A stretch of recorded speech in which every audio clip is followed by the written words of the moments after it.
সবাই, মানে সবাই সুদ খাবে। তো আর সবাই তো সুদ খায় না, আসলে আসলে খায় না।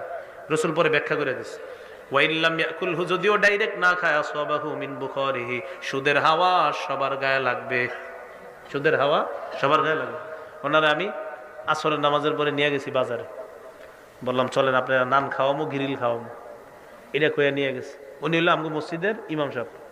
তো ইমাম সাহেব তো ভাবে যে আমি কি ওনারে কত মহব্বত করি, নিয়ে গেছি। নিয়ে গিয়ে 100 টাকার গ্রিল খাওয়াইছি। এই 100 টাকা পুরাটাই সুদের টাকা।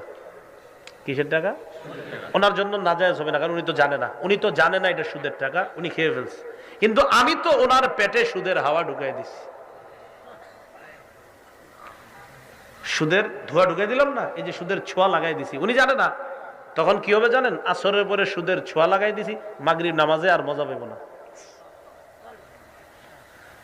পেটে হারাম যখন ঘুরবে, এবাদতে আর মজা নাই।